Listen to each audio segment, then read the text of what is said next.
line goes, poets, priests, and politicians have words to thank for their positions. Wow, that's deep. I gotta hand it to you there, just Sting. That's really deep. So they have words to thank for their positions. So do news anchors, lawyers, teachers. They also use words.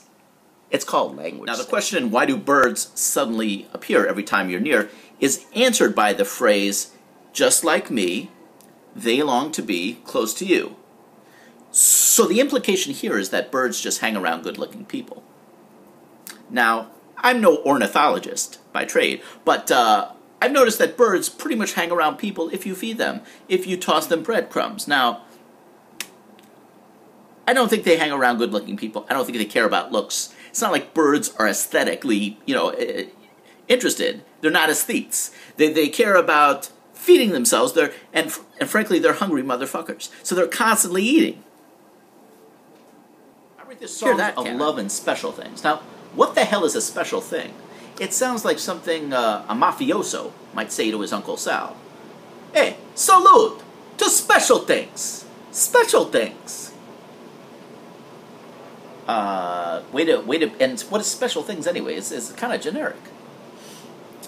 The next line goes, I write the songs that make the young girls cry. All right. Now, what kind of a masochist is going to write songs that make young girls cry?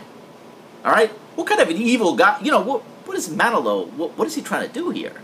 And also, what kind of lyrics would those be to make young girls cry? Would they say something like your mother, like you're fat and your mother's dead?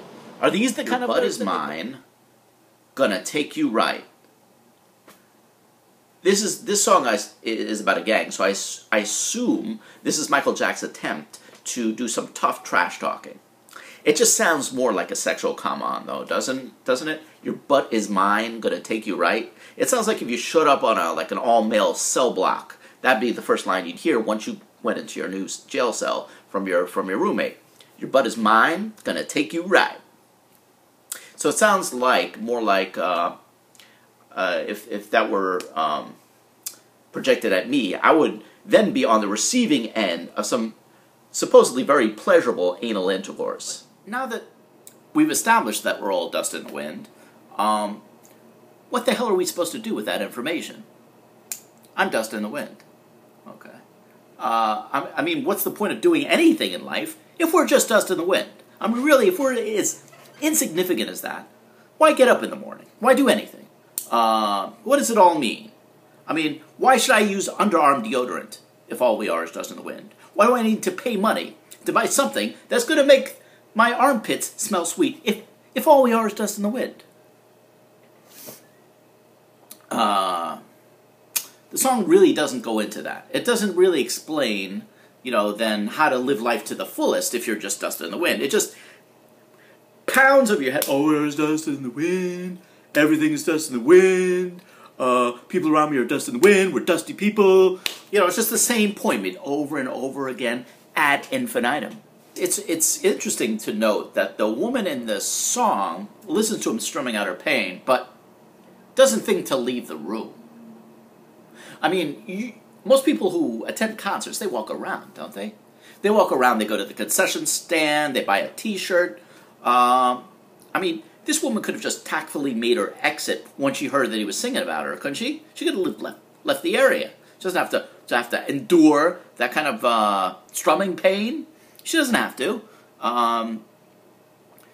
If she had just walked out while he was singing that song, it's not like every song on the dude's set list was about this chick. That's doubtful. Now, even if the woman knew that the song was about her and it hit home, she could have fluffed it off. She didn't have to, really internalize it. Oh my God, he's talking about me. Oh my God, what do I do? What do I do?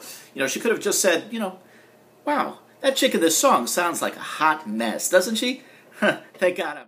Girl, you're every woman in the world to me. You're everything I need. You're everything to me, oh girl. Girl, you're every woman in the world to me. Now, this line just begs the question, how would he know what every woman in the world is like?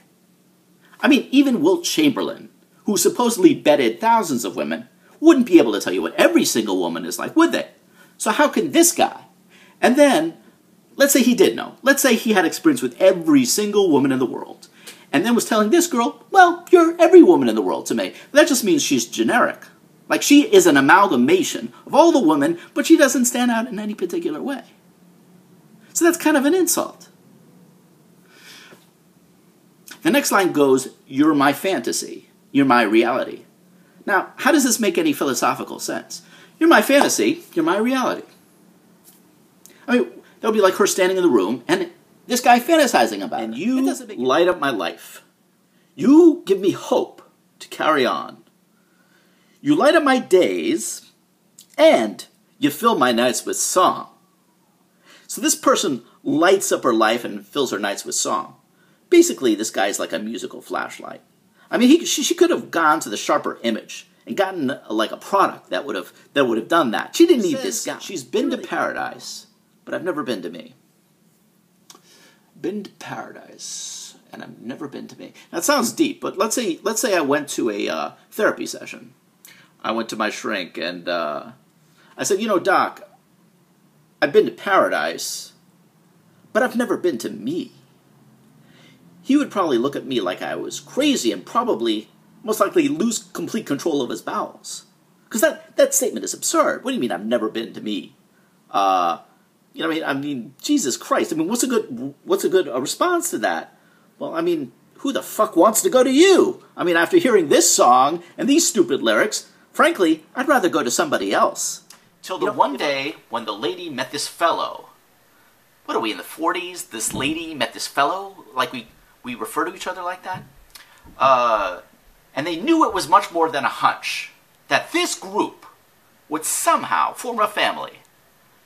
Really, they just form a family like that, you know. They would skip over the courtship phase, the marriage planning. They would just become a family.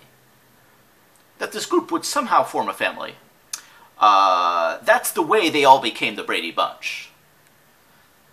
So what's the takeaway here? That because they had 3 boys, 3 girls, that they had to get together and form a family because of symmetry. They weren't forming a dinner party. They were forming a family. What happened to a little thing into the party like you were walking onto a yacht. Your hat strategically dipped below one eye. Your scarf, it was apricot. It's an annoying detail. Who cares what color the scarf was? You had one eye on the mirror as you watched yourself gavotte. You walked into the party like you were walking onto a yacht. I have one simple question. How does one walk onto a yacht? And why is that different from the way one walks onto an escalator? I mean, do you walk differently? I mean, a yacht, as far as I know, has steps or a ramp. You're just walking. You're not walking differently. Like, oh, this is a yacht here. I'm gonna, change my whole walking style because, I'm on a yacht now. I mean, maybe, I suppose she was trying to intimate the guy was strutting because a yacht is a wealthy ship. So if this guy was walking onto a yacht, he was doing it, strutting arrogantly. But she could have just said that, couldn't she? Did she have to say he was walking like he was walking onto a yacht? Was that necessary? Okay. Let's go on to the next line. Then she says, you had one eye on the mirror as you watched yourself gavotte. What the hell is gavotte? I actually looked up this word because what is a gavotte? And I think what happened here is basically Carly Simon got stuck. She had included the word yacht in the prior line of the song, and she painted herself into a corner where she had to rhyme yacht with something else. So she looked up terms in a rhyming dictionary and came upon the word gavotte, because what a gavotte actually means is it's a French folk dance. So the chances that this guy walked into this party and then all out of the blue decided to gavotte are pretty freaking slim. Especially since a gavotte is a 15th century French folk dance. So that would have been pretty ridiculous. And I don't know why, as a songwriter and as a man, he chose that image as a metaphor for a man and a woman getting together. Fire, come on baby, light my fire. I think if she was actually to do that, that would be a really painful image for most guys. If she was to light his manhood on fire, they'd have to call in a fire crew and extinguish the massive blaze. He would be in utter agony. What I would suggest is another metaphor. Let's see if I can come up with a metaphor. How about, come on baby, crank my shaft. All right, it's crude.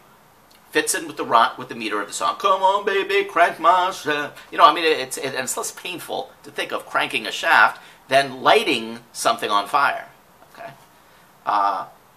If you disagree, and you think my line is not as good as the Doors line, I invite you to go out and light your fire. This has been